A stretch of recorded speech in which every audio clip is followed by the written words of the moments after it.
Media Edition. So, special shout out then. We actually have some guests joining us via Zoom. Our friends from, I think, Iloilo and Bacolod. Is that right? So, thank you so much. We'll get your names later on so that we can also acknowledge you. And maybe we can take a Zoom fee also later. So, Sun Talks Digital Media Edition, this is the first of 3 sessions that we are going to have with you guys. And by being here today, that means you're already a step closer to getting a chance to win an all-expenses paid trip to Nagoya, Japan to join us for our Macaulay trip in October. So that will be with some of our Sun Life executives and our Sun Life advisors as well. So that said, we'd like to encourage you to pay close attention to our speakers today and then also engage them, ask questions if you have any. So just a quick recap on our mechanics. Of course, yung full mechanics, pinadala na namin sa inyo, but we can resend that if you need a reference.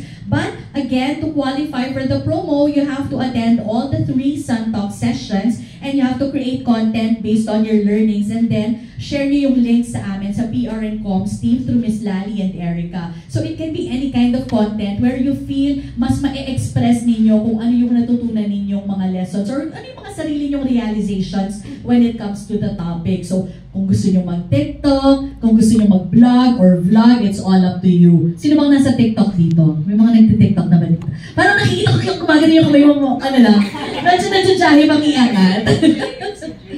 Yeah, oo nga, James ha, yung medyo na-jahe pang iangat yung kamay. But diba, kasi that's really the good thing about being a content creator these days. You have a lot of options, and dami nyo pwedeng explore in the way that you engage with your followers. So we're also very excited to see how you will interpret the learnings that you will get today. So share nyo lang sa amin yung mga links, and then entries will be judged according to clarity, 50%, and impact as also 50%, and we will have 2 winners. So dalawa sa inyo ang makakasama sa amin in Japan sa August. So, sa October, but winners will be announced in August. So again, for the full mechanics, please refer to the one that was emailed to you. Okay, so, syempre pa, every session naman, feeling winner na rin tayo because there will be a lot of sessions, a lot of learnings, as well as the chance to contemplate your own health and wealth goals. So we'd like to inspire you to not just share about this topic, but also really experience financial security and healthier lives for yourselves. So siguro just a quick chikahan lang. Maybe we can ask a few of you, when it comes to your health, ano ba yung worry ninyo? Ano yung worry ninyo when it comes to your health? Like at this point, simulan natin with Jel. Okay, hindi kasi foodie ako. So, syempre, masarap kumain. Pero yung mom ko, diabetic. So, it's a balancing act between doing what I love and still, taking care na baka mamaya in the future may mangyari sa akin. Hi! Pwede ako niya na? Yes, yes, we will share pictures with you. Don't worry. Ayan. Okay, so something that runs in the family, di ba? That's all a common concern talaga kapag meron tayong mga predisposed tayo for any illness. James, ikaw na isusunod ko. Anong health concern mo at this time? For me, kasi since lagi na, ito, lumalabas na nga tayo. So, syempre, yung mga unexpected pa rin na mga sickness, like for example, di ba masabi yung kausap mo, mayroong COVID pa rin or something. So, mahirap na siyang i-distinguish kung ano ba talaga yung makukuha mong sakit. Kasi before, like, like ubo or sipon lang, di ba? Pero ngayon, parang yun, mahirap na siyang i-distinguish kung ano yung makukuha mo yung everyday. Lalo kami mga media na laging lumalabas. So, yun yung concern for now. Thank you so much, guys, for sharing. And tama yan, no? In your profession, you have a lot of events. I heard you guys talking a while ago na after nito, you'll be heading off to another event pa. So, definitely, you're engaging with a lot of people. So, nandun pa rin yung fear that the pandemic has instilled in us because You really do not know, just as James said. So hopefully we'll find some ways to address that. So for today, we're going to be talking about unlocking your health goals, but this will be in the context of insurance and financial security. Because as we all know, it really does cost a lot when we get ill, diba? When we become ill. So how can we address that in terms of insurance and financial security, and how can Sun Life help? So we have two speakers joining us today. So at this point, I will be introducing the first one. So our main speaker actually for today is our Affinity Partnership Manager from Sun Life's Health and Accident Team. So as a bit of a background, she graduated cum laude with a BS Business Economics degree at the University of the Philippines, Diliman. If I may share, she was also a pep squad. So, very health conscious din siya. She'll be telling us about her own journey later on. But she started her career in the life insurance industry 16 years ago as a management trainee in a multinational company, and she is also a fellow at the Life Institute or Life Management Institute and a professional at the Customer Service Institute. So please welcome Miss Francesca Tolentino. Thank you so much, Len. Huwag po kayo magpapapaniwala sa mga sinasabi. So, good morning also to everyone there from Iloilo and Bacolod. And good morning to everyone here. So, my name is Francesca Tolentino. So, yes, ako po ito. Siguro, a brief background apart from being in the insurance industry for 16 years. I've been with Sun Life since 2016. So, later on, I will share with you my health story in terms of my personal background and in relation to Sun Life. But before I do that, I'd like to share with you why we are here and who Sun Life is in terms of its purpose. So Sun Life actually believes that we want to be able to help our clients achieve lifetime financial security and live healthier lives. Emphasis on living healthier lives. Because today we want to be able to unlock our health goals, and we want to be able, as Sun Life, impart with you how you can live healthier in terms of many aspects. Okay. Also, what does live healthier lives mean? Because us in Sun Life, we want to be able, and we are committed to being the partner of our clients throughout their whole health journey. And when we talk about the health journey, we talk about them preventing getting sick. So that's prevention, then diagnosis, treatment, until recovery or rehabilitation. Okay. We also want to be able to help our clients live healthier lives by how? By offering several solutions, health solutions that we have, which are all different, but have suitable coverages depende sa ating kliyente or depende po sa inyo. And empowering you, our clients and Filipinos, by educating you and making you confident about your decisions specifically on health. So, diba, when we are empowered, we want to be able also to make the brightest decisions for us and our family members. Okay. So, what have we been doing? What are the positive actions that we have been doing in the past, or at least in recent past?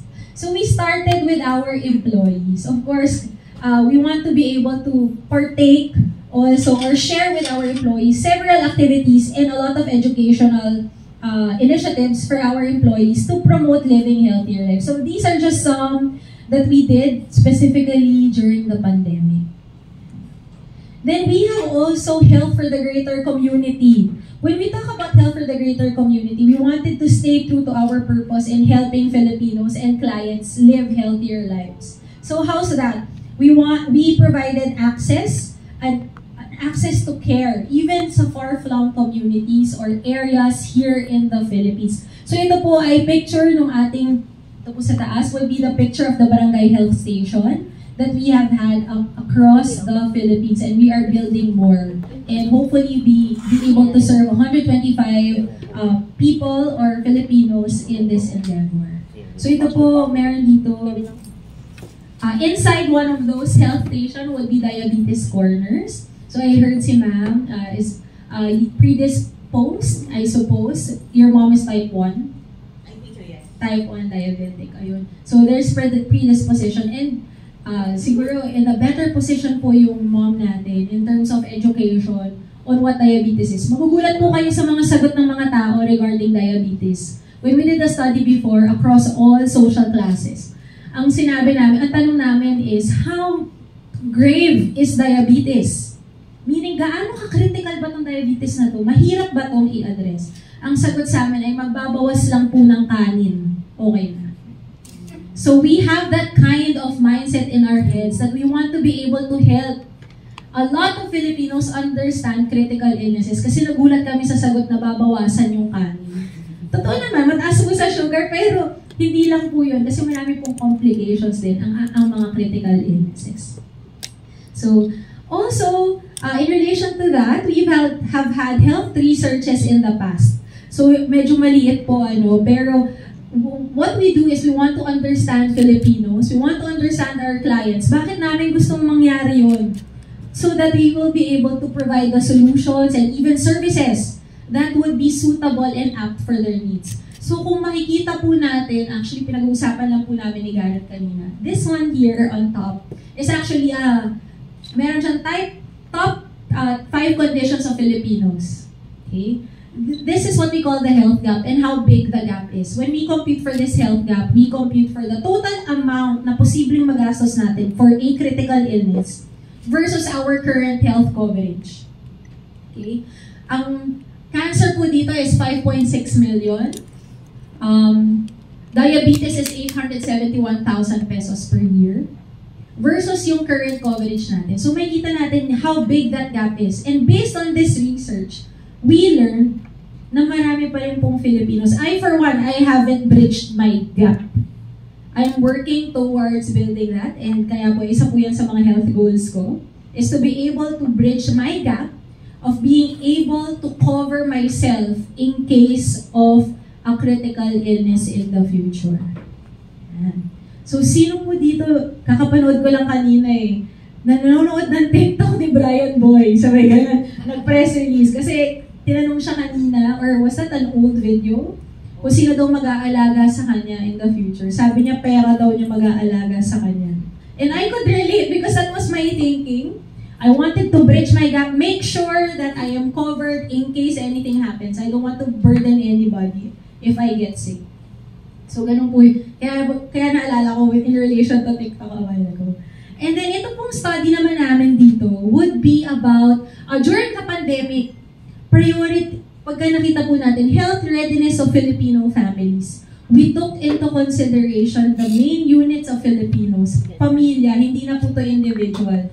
Because when pandemic hit, it affected us so much because we knew that family members get affected also. And with this, we found out na hindi po sabi po natin, priority natin yung health. Kasi nga, di ba, grabe nangyari sa pandemic. Dahil grabe ginawa ng COVID sa atin. Pero in terms of prioritizing our health, in terms of our budget, hindi pa po, we are not there. And Sun Life endeavors to be able to educate more people and create more awareness to be able to address that. Para naman po hindi po natin hinuhuli yung health natin. Okay? Also, we have had and we still do have a lot of health and wellness client symposia. This is open to the public. We have had several webinars with our partners.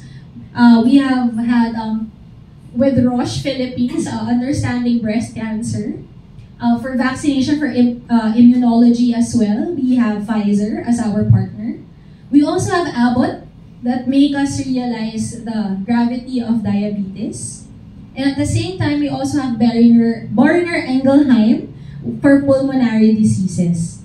And then also, we have been addressing COVID-19 or creating a lot of noise on how we can address or understanding COVID-19. Nung time po na, kung papansinin po natin yan, Sun Life has been doing this since 2020 at the height when nobody could explain to us what COVID-19 was. And we were able to get a very good speaker. And we have been doing this because, bakit namin nga ginagawa yun?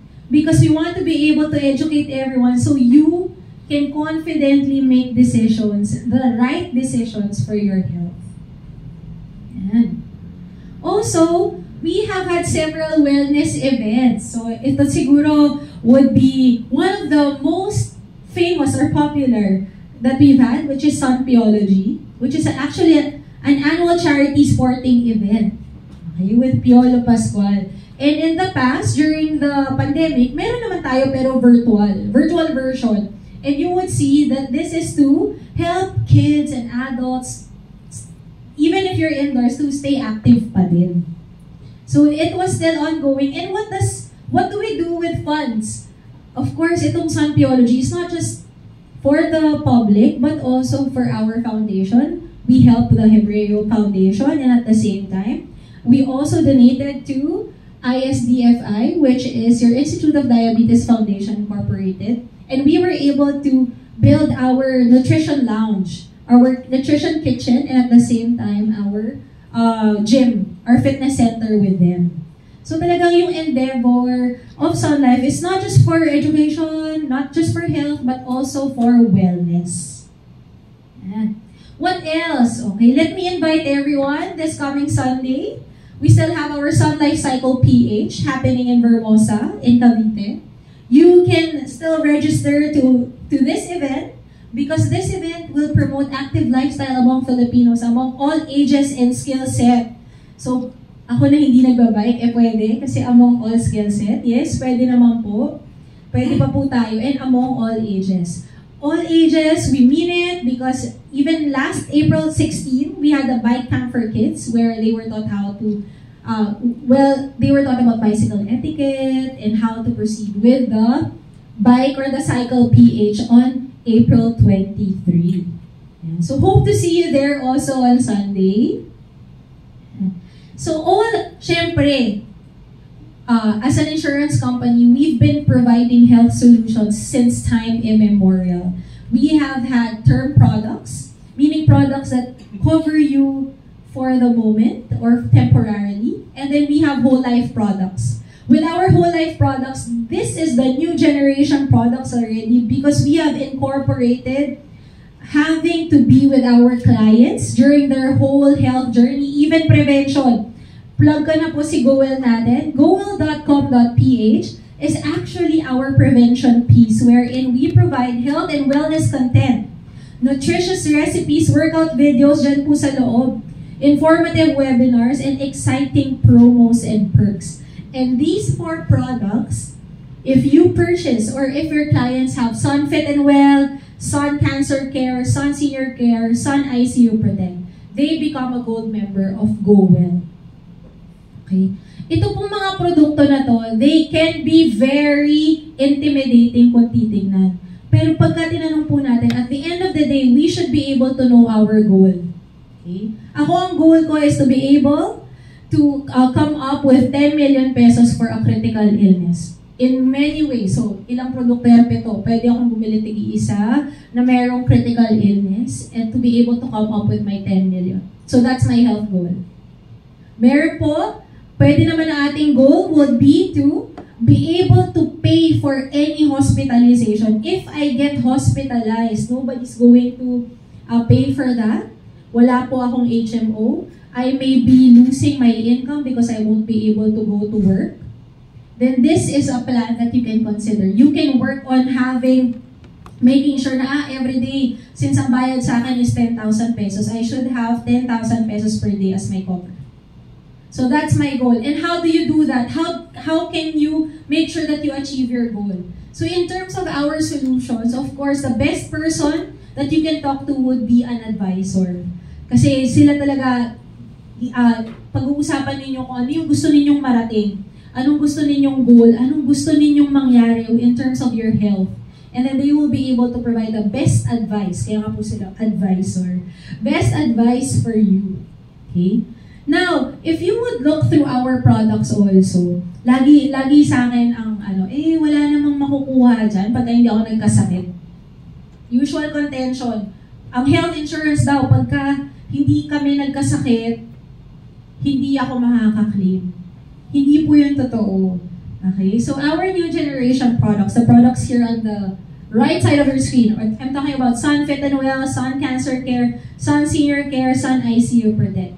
In case hindi naman po kayo magkasakit, but of course we meet the inevitable death in the future, even for death benefit would be 100% of the face amount. So kung ano yung binili po ninyong amount would still be provided to your beneficiaries. Even at maturity at age 100. Meaning kung umabot po kayo ng age 100, makakakuha po kayo ng 100% ng face amount. So kung binili po ninyo ay 1 million, makukuha po niyo yun at age 100. Gamitin niyo po in whatever way that you want. Kung gusto niyo po magpa 100th birthday party, go ahead. Yan. So, ganyan po yung produkto natin ngayon. And to be able to share with you more about these products, of course, again, I'd like to encourage everyone to talk to a financial advisor. We're very fortunate that Garret is here, actually. And he can do that for you. So, ito po yung mga produkto natin. So, lagi sa akin ang tanong. So, kung ikaw, Francesca, since you know the products in and out, which one would you choose for yourself? Okay guys, meron po ako nung lahat. So if I were to choose for myself, I'd get all. Pero sinimulan ko po sa Sun Life Assure at sa Sun First Aid Plus. Doon ko po sinimulan because when I started here, I was already covered from a different insurance company. But I wanted to be able to get additional coverage for myself. Now, lagi po sinasabi, sayang yung pera kasi pagka hindi naman yun nagamit, hindi na po, wala naman ng coverage. Hindi po totoo. Again, with our new generation products, if you purchase and pay within the first 10 years, covered na po yun until age 100. Hindi na po yung babayaran until age 100. Okay? Meron lang po tayong limited pay na products. So ito po yun. And we are able to provide solutions like this. And options like this, kasi nga po, iba-iba rin naman ang needs ninyong lahat. Ang mga clients po natin, hindi yan pare-pareho. Hindi naman kami nandito para, hindi, ito yung kunin mo, ito yung sa'yo. Kasi ito lang ang meron kami. Hindi po gano'n. We want to understand also your needs, kaya rin po tayo may health researches, and that's why we have financial advisors who do financial needs analysis for all of you. Yan. So that's for our health solutions. Now, I've said so much already about Sun Life. So why am I here and what is my health goal and what is my advocacy and what is my journey? Okay. So this was what health was for me before. So very simple. Sobrang, ang alam ko lang, growing up, I have to be physically healthy. So, di ba, tayo alam natin pagka nagkasipon ako, nagbilad ka na naman sa araw, napawisan ka, ano pa mga sasabi, siguro nagpuyat ka. Ayan. But I want to be physically healthy. That means I was eating right. I've been sporty ever since I was a kid. Ito na. Okay?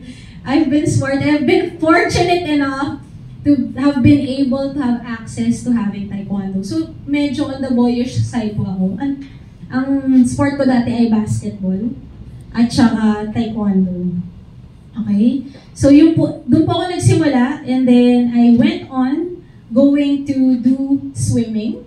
So, I swam for our school. And then, for some weird reason, I went into cheerleading and cheer dancing come college. So, nung buong high school ko po, grade school was actually in swimming. On the side is basketball and taekwondo. And then, come college, ito na po, hindi ko nga ba alam na nasama lang po ako sa isang tryout. Parang gano'n. Tapos I loved it. I love dancing so much. So physical or movement have always been a passion for me. Kaya ngayon na hindi po ako masyado nag-workout. It's a struggle because I could really feel. Ganun po pala. Or bakit pagka tumatanda, ganun po ba? Hindi ko po alam eh. Pero ramdam na ramdam mo yung difference. You can't do a certain move because either you're older or you're gaining weight or because you're not doing anything at all. So in short, physical health has always been in my head. In fact, trivia about me also, I was already in high school when I tasted Coke and I tasted iced tea. Kasi growing up, ang rule sa bahay namin, because sporty nga kami, we only drink water. Not even cold water, mind you. We only drink water. So it was an old school thinking. And it worked to our advantage kasi hindi kami exposed masyado sa sugar. Hindi kami nag-iced tea, or baka nagtitipid yung mga magulang lang namin sa restaurant. No? Ngayon ko lang naisip to. Baka lang. But But yes, we've always been a nutritious family. Ang naalala ko mga nilaga kung ano-ano, less fried food. So I've been exposed to a very healthy family in terms of of movement, in terms of having nutritious food. Pero in terms of mental, this is where it gets weird. Both my parents were lawyers. So in terms of stress, ibang level naman ang bahay namin. So siguro kaya din kami maraming sport. Kasi pinapadala kami kung saan-saan while they deal with work and they deal with stress. So sinasabi nitong balanced health triangle ng World Health Organization that having physical health is actually based on mental health.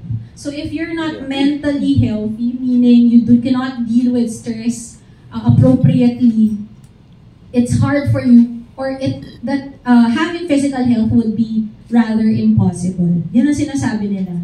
And in connection to that is social, or how you deal with family and how you deal with friends. So ako growing up, feeling ko, balanse naman ako because I was shielded with stress. I was shielded from stress. Ang pinaka-stress ko lang noon was me competing, me studying, me trying to be the best that I can be in terms of school. So, in terms of social, I did not have any problems except the fact that I live in Parañaque. My friends in college were all the way in QC. At long distance na po yun nung time na yun. Until now pa rin naman ata, long distance ang relationships namin. So, in terms of social, I was exposed. I was able to help out friends. I was able to maintain my friendships, etc. So this was the whole health for me, okay, growing up. However, came 2007. This was the year I graduated. It was one of the highs, kaya naka-green yan. High siguro for my parents. I graduated cum laude. Nakaksiyabang ka talaga yun. I graduated cum laude. And even before I graduated, I already had an offer for work, which was a management trainee work for another insurance company. So I started my career there. But I was not supposed to go into work. I was supposed to go into law. Kasi nga both my parents are lawyers. Maglo-law pa ako. So that was March 2007. Come June 2007 was my first day of work. 2 weeks after, my mom was diagnosed with pancreatic cancer. So malalim talaga ang hugot ko sa health advocacy ko. So that was 2007. We lost my mom in 2008, hence it's black. Now, September of 2008, my mom was the breadwinner. So can you just imagine having all the highs after graduating college, starting my life, which supposed to be was just a step, was just a parang gap year for me kasi maglo-law school na pa ako after. Nawala yun lahat. Lahat ng pangarap na yun kasi we really fought pancreatic cancer. At that time, it was only Steve Jobs who was able to extend his life. Rudy Fernandez actually passed away also because of pancreatic cancer. Side kwento, ang pangalan ng nanay ko ay Lorna Tolentino. Kaya nga, side kwento kasi si Rudy Fernandez ang mag-usapan. So they had the same disease. And pancreatic cancer, when it's determined or diagnosed, it's already at the end stage. So we fought through it all through 2007 to 2008 to the point of us selling a lot of properties. Naramdaman ko po yun kasi unti-unting nauubos yung kotse sa bahay namin. At laging may taong dumarating para mag-abot ng papeles. So my parents were able to invest in properties but not sa sarili nila. Because in 2013, we lost my dad to alcoholism, to liver cancer, liver cirrhosis actually. Because he was so depressed, he was not mentally stable. He did not seek for help. He took it upon himself that he was the cause of my mom's death. At hindi niya matanggap na we lost everything when we lost my mom. So, kaya po din siguro, I could relate to those who still post that they are having a hard time dealing with finances pagdating po sa diagnosis nila. Lagi po ako nakakabasa niyan sa Facebook at lagi po ako na-forwardan ng ganyan. Kasi nga po, I could really relate. But we were blessed enough that we did not ask for any. parang meron po kaming naihugot dahil meron pong naging ganyang property yung nanay ko or ang tatay ko. Pero looking back, ngayon nandito ako sa insurance world, I wanted to ask them actually kung pwede lang eh. Ang laki na sana nakuha nilang face amount dun sa amount na pinambili nila ng mga property nila. As in, and kung ang intention nila ay iwan yun sa amin, parang mas okay po ata kung insurance yung iniwan. But then again, those were the days when I realized in 2008 and 2013. Actually, ito pong mga years na to, hindi ko po yan maalala. I think that is my strategy in life is to just forget. Hindi ko na po yung maalala, pero ang naaalala ko lang po, nagtatrabaho ako, hindi ko alam kung paano namin binabayaran ng bills ng kapatid ko. Kasi dalawa na lang kami. Parang hindi na po namin alam yun. Imagine, our whole lives, we were sent to private schools. We were given drivers. Meron kami niyan. But then, just in that, ganyan, because of a pancreatic cancer diagnosis, na hindi namin alam where, my mom was even supposed to go to the States bago siya na ano. So we were able to pay already, made down payments for Mayo Clinic in the States, etc. But it used all our resources. So yan ito yung mga panahon na parang kapit lang.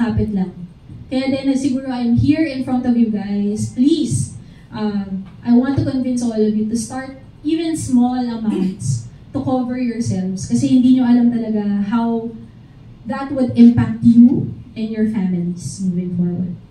Now, I believe that you are put in a position wherein you will learn, may it be a peak or a valley in your life, that you will learn from that and you are where you're supposed to be right now. Because in 2016, I moved to Sun Life. I've been in the insurance industry, but doing partnerships, always relationship management. When the opportunity came in for Sun Life, I was hired for partnership, for relationship, hence my title is Affinity Partnerships. But a part of that would be a transition to handling health and accident products and promoting health advocacy.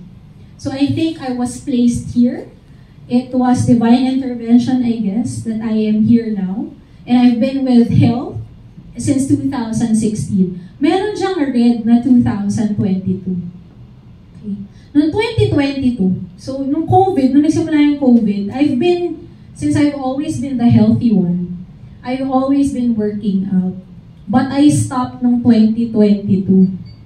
Okay? Noong 2022, for some reason, sabi ko, magbabalik na nakakatamad na yun. Parang, I was burned out sa lahat, sa life. Tumigil ako. And, sa kaka-avoid ko sa COVID, noong 2022 ako nagkaroon. And guess what? I was telling Garret na, it hit me hard. 2 months akong out ng opisina because I couldn't breathe. Yung pag humiga ako, mag-flat, sumandal ako sa sofa, as in, hindi ko alam kung saan ako kukuha ng air.